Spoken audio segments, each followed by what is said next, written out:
Taxi సొంతగా ఉండి వాళ్ళే డ్రైవ్‌లు చేసుకునేటటువంటి వాళ్ళెవరైతే ఉంటారో, వాళ్ళకి ఏడాదికి 10,000 రూపాయలు జగన్ ఇచ్చుకొచ్చాడు ఆ టైంలో ప్రభుత్వంలో. అయితే దానికి ఏది చలానాలు డబ్బుల రూపంలో మళ్ళీ తినేస్తున్నారు. జగన్ ఓ పక్కనేమో డబ్బులు 10,000 చేతిలోకి ఇచ్చి పోలీసుల చేత చలానాలు ఏపిస్తున్నాడు అని చెప్పి విమర్శించిన రోజు నేను చెప్పా. ఎవడున్నా చలానాలుంటాయి. చలానాలు లేకుండా ఎప్పుడుంటాయి. మనం సక్రమంగా డ్రైవింగ్ చేసినా చలానాలు ఏసేవాళ్ళు ఉంటారు. సక్రమంగా చేయకపోయినా ఎక్కువ ఏసేయి ఉంటాయి. కాబట్టి దానికి దీనికి లింక్ ఏంటని అప్పట్లోనే ప్రస్తావించా. అయితే అప్పుడు మనకి అరడజన్ మీడియా అదే యాస్పెక్ట్‌లో వెళ్ళిపోయింది కాబట్టి నడిచిపోయింది. ఇప్పుడొచ్చేటప్పటికి ఈ ప్రభుత్వం దాన్ని 15,000 ఇస్తానని ప్రకటించింది చంద్రబాబు గారు. మొన్న అది అద్భుతమైన పథకం అని కూడా అనుకున్నాం.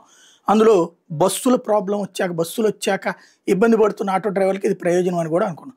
ఇప్పుడు 15,000 ఇచ్చే పథకంలో 8,000 అంటే చలాన్లన్నీ క్లియర్ చేసుకొని ఉండాలని పెట్టారు. ఒకటి ఫిట్‌నెస్‌తో పాటు చలాన్లన్నీ. 8,000 మందికి ఇప్పుడు చలాన్లున్నాయట. ఇప్పుడు వాళ్ళు ఆ డబ్బులు కడితే ఈ డబ్బులొస్తాయి. ఈ డబ్బుల కంటే చలాన్లు ఎక్కువుంటే వాళ్ళు కట్టాలా లేదా అని ఆలోచించుకోవాలి.